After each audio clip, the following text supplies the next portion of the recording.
नमस्कार। आज आप फिक्स्ड डिपॉजिट करने जाते हैं तो कितना रिटर्न पाते हैं? 7% के करीब होगा और बुजुर्ग होंगे तो 8% के करीब होगा। लेकिन आपको देश की बड़ी कंपनियां 10 से 11% के करीब रिटर्न दे तो ज़्यादातर लोग कहेंगे ऐसा नहीं हो सकता, या फिर ये सोचेंगे कि कोई टुच्ची कंपनी होगी जो रातों रात पैसा लेकर भाग जाएगी। लेकिन इस वक्त नामी कंपनियां 11% तक रिटर्न दे रही हैं अगर कोई उनकी एनसीडी स्कीम में इन्वेस्ट करे। आज बात करेंगे कि ये है क्या। मेरा नाम रमेश तिवारी है। पैसा ही पैसा वायरल चैनल पर आपका स्वागत है। सबसे पहला सवाल आता है कि एनसीडी है क्या। एनसीडी मतलब नॉन कन्वर्टिबल डिबेंचर। इसे कंपनियां जारी करती हैं पब्लिक से फंड उठाने के लिए। इसके लिए रिजर्व बैंक ने कायदे कानून तय कर रखे हैं। आपको पता होगा कि आईपीओ के जरिए कंपनियां बाजार से पैसा उठाती हैं, उसमें रिटर्न तय नहीं होता। लेकिन जब वे एनसीडी के जरिए पैसा उठाती हैं तो फिक्स्ड रिटर्न होता है।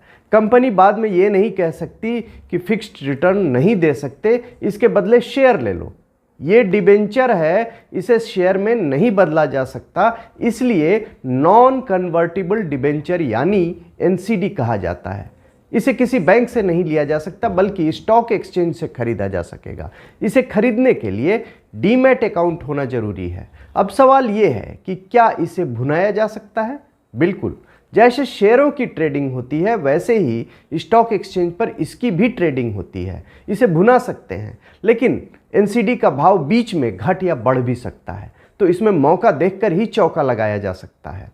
अगर कुछ समझ में नहीं आता तो मैच्योरिटी पर फिक्स्ड रिटर्न मिल ही जाता है। इसके रिटर्न को कूपन रेट कहा जाता है, जो अक्सर साल में एक बार मिल जाया करता है। इस वक्त नामी कंपनी पीरामल एंटरप्राइजेज का एनसीडी खुला हुआ है, जिसमें 9.35% तक रिटर्न है, जबकि इंडिया बुल्स हाउसिंग फाइनेंस का रिटर्न 11% के करीब बताया जा रहा है। ये रिटर्न बैंकों के मुकाबले काफ़ी ज़्यादा है। इस वक्त रिटर्न ऊंचा है, इसे लंबे समय के लिए लॉक किया जा सकता है। इनका एनसीडी 10 साल तक के लिए भी जमा किया जा सकता है। इसमें टीडीएस का भी मसला नहीं होता है। सबसे बड़ा डर होता है कि हम कैसे पहचानें कि किस कंपनी का एनसीडी लेना चाहिए या नहीं लेना चाहिए। इसके लिए रेटिंग एजेंसियां होती हैं जो कंपनियों को रेटिंग देती हैं। इसके अलावा आप इंटरनेट पर भी कंपनी का प्रोफाइल चेक कर सकते हैं। माना जाता है कि अच्छी रेटिंग वाली कंपनी ही सिक्योर्ड एनसीडी बाजार में ला सकती है। आपको बता दें कि Piramal enterprises non banking finance company है जो अमूमन उधार बांटती है। इसने जो एनसीडी लॉन्च किया है वो 2 नवंबर तक खुला हुआ है। दूसरी कंपनी है इंडिया बुल्स हाउसिंग फाइनेंस। जैसा कि नाम से ही साफ है, ये होम लोन देती है। ये नेशनल हाउसिंग बैंक में रजिस्टर्ड है और इसका इश्यू 3 नवंबर तक खुला हुआ है। अब सवाल है कि मुझे एनसीडी खरीदना चाहिए या नहीं। जो लोग बैंक एफडी और कंपनी एफडी से ज़्यादा रिटर्न चाहते हैं वो एनसीडी में पैसा लगाते हैं। अगर मेरी इनकम बेहद कम है, मुझे रिस्क लेना पसंद नहीं, तो एनसीडी का विचार छोड़ सकते हैं। इतिहास बताता भी है कि एनसीडी के मामले में कुछ कंपनियों ने डिफ़ॉल्ट जरूर किया है, लेकिन फिर भी कुछ लोग इसके बावजूद थोड़ा रिस्क लेना चाहते हैं, क्योंकि सभी कंपनियां एक जैसी नहीं हो सकती हैं। लोग सोचते हैं कि थोड़ा रिस्क लेंगे तभी तो थोड़ा ज़्यादा रिटर्न मिलेगा। इसी वजह से लोग शेयर बाज़ार में भी पैसा लगाते हैं। लेकिन एनसीडी का रिस्क शेयर बाज़ार जैसा नहीं है, ये थोड़ा अलग है।